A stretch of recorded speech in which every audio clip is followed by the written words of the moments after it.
কিছু সতর্কবার্তা। যারা মনে করছেন যে নির্বাচনের সড়কে বাংলাদেশ উঠে গেছে, ট্রেনে তারা উঠে পড়েছেন, এখন আর এখান থেকে ফেরার সুযোগ নেই, আমি মনে করি তারা এখনো বোকার স্বর্গে বসবাস করছেন। আমি এই কথা এনসিপি নেতাদের নিয়ে যখন কথা বলেছি তখনও বলেছি, অন্যদের জন্য প্রযোজ্য। সবার আমল নামা কিন্তু লেখা হয়েছে। বাংলাদেশ এমন একটা পরিবেশের মধ্যে এমন একটা জায়গায় এসে দাঁড়িয়েছে, এই নির্বাচনটা যদি বিএনপি আগে আদায় করতে পারতো বিএনপির জন্য সুবিধা হতো। আর এখন না পারার বিপদ কি সেটা বলি। এই নির্বাচনকে যদি সুষ্ঠু করতে হয়, এই নির্বাচনকে যদি ভালো করতে হয়, প্রথমত লেভেল প্লেইং ফিল্ড করতে হবে।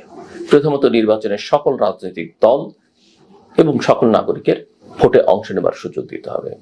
নির্বাচনে টাকার খেলা, অস্ত্রের খেলা বন্ধ করতে হবে। অস্ত্রের খেলা অস্ত্র উদ্ধার করতে হবে, চাঁদাবাজি দখলদারি বন্ধ করতে হবে, সন্ত্রাস বন্ধ করতে হলে অস্ত্র উদ্ধার করতে হবে। আপনি সেটা কিভাবে করবেন? এই যে যে অপকর্মগুলো হয়েছে মানুষের জন্য, যে অস্বস্তিগত কয়েক মাস, সেটা কিভাবে করবেন? আপনাকে তখন এনসিপি কে ধরতে হবে, আপনাকে তখন বিএনপি কে ধরতে হবে, আপনাকে তখন জামাতকেও টাচ করতে হবে, একই সঙ্গে আওয়ামী লীগ পেলে তাকেও খুঁজে বের করতে হবে। এবং এই প্রক্রিয়ার মধ্য দিয়ে যে যত স্বপ্নই দেখুন না কেন, যে ফলাফল তার কার কি অনুকূলে। আমরা 2008-এর নির্বাচনের কথা খেয়াল আছে আপনাদের, নিশ্চয়ই অনেকের খেয়াল থাকবার কথা। নির্বাচনে জয় জয়কার হবে ভাবছে আওয়ামী লীগ, বিএনপিও ভাবছে এত হেলাফেলা করা যাবে না, আগের সংসদে 2/3 আসন তার ক্ষমতায় ছিল। আগের দিন রাতে দেখা গেল বিএনপির নেতাদের কর্মীদের গ্রেপ্তার করেছে, কারো বাড়িতে টাকা পাওয়া যাচ্ছে, কারো বাড়িতে অস্ত্র পাওয়া যাচ্ছে। এইসব অনেকটাই নাটক অনেক ক্ষেত্রে। তো বোঝাই গেছে যে ওই নির্বাচনের ফলাফল কি হচ্ছে, পরিণতি কি হচ্ছে। পরিণতি হলো, অনেকেই পরামর্শ দিচ্ছিলেন আমার সাথেও একেবারে নির্বাচনের আগের রাতে, যে নির্বাচন থেকে বিএনপি সরে দাঁড়ানো উচিত। বিএনপি সরে দাঁড়ালে নির্বাচনটা কিন্তু আর হয় না, ওই নির্বাচন প্রশ্নবিদ্ধ। যে কিন্তু বিএনপি তো বুদ্ধিমানদের দল, শিক্ষিত মানুষের পার্টি, তারা নির্বাচন করলেন, ফলাফল হলো সিট পেলেন 30টা, 2/3 আসন থেকে 30টা। বিরোধী দলও হয় না, এরকম একটা অবস্থার মধ্যে পড়ে গেলেন। সো আমি আমি আমি যেটা দেখি সংকট আছে এখন। আপনি যদি জুলাই সনদের দিকে তাকান, জাতীয় সনদের দিকে, সব দল ঐক্যমত তত্ত্বাবধায়ক সরকারের অধীনে নির্বাচন হতে হবে। তত্ত্বাবধায়ক সরকার সংক্রান্ত যে মামলা কোর্টে এখন নিষ্পত্তির অপেক্ষায়, হাইকোর্ট তো বলেই দিয়েছে তত্ত্বাবধায়ক সরকার ব্যবস্থাকে পুনর্বহাল করেছে।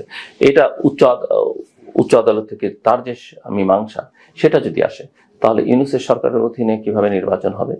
হ্যাঁ, অনেকেই মনে করেন সুপ্রিম কোর্ট বলে দিবে এটাই তত্ত্বাবধায়ক সরকার, কিন্তু তত্ত্বাবধায়ক সরকারের তো একটা নির্ধারিত কাঠামো আছে, তার সংখ্যা আছে, তাকে কতদিনের মধ্যে নির্বাচন করতে হবে সেটা বেঁধে দেওয়া আছে।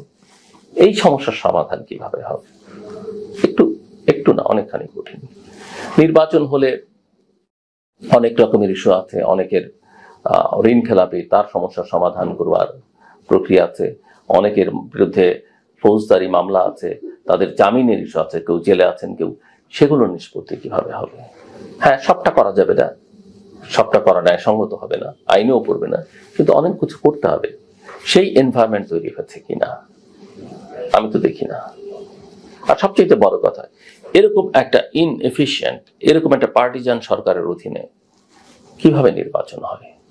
আমি প্রশ্ন, যদি তারা দুধ টুধ দিয়ে ধুয়ে, আমরা দেখি কিছু হলেই, ওই দিন দেখলাম বিএনপির কোন অফিসের মধ্যে আওয়ামী লীগ ঢুকে পড়েছে, তারা দুধ দিয়ে পরিষ্কার করছে। আওয়ামী লীগের সময় দেখেছে আওয়ামী লীগের কোনো নেতা আওয়ামী লীগ আর করবে না বলে দুধ দিয়ে গোসল করছে। তো এই সরকারকে বোধহয় সেরকম কিছু একটা করতে হবে। সেটা যদি করে তার ঠিকঠাক হতে পারেন, সবাই যেহেতু ইলেকশন চায়, আচ্ছা মন্দের ভালো হয়ে যাক না একটা কিছু, ইলেকশন তো হলো, না হয় 200 সিট পেতাম, 250 সিট পেলাম 170টা, অসুবিধা কি আছে? না হয় এমন একটা ভাব হলো যে জামাত, ইসলামী আন্দোলন, এনসিপি ইলেকশন করতে যাচ্ছে না, আমরা তো প্রায় 250-300 সিট পাবো, এর মধ্যে দিয়ে দিলাম জামাতকে 50টা, এনসিপি কে 20টা, ইসলামী আন্দোলনকে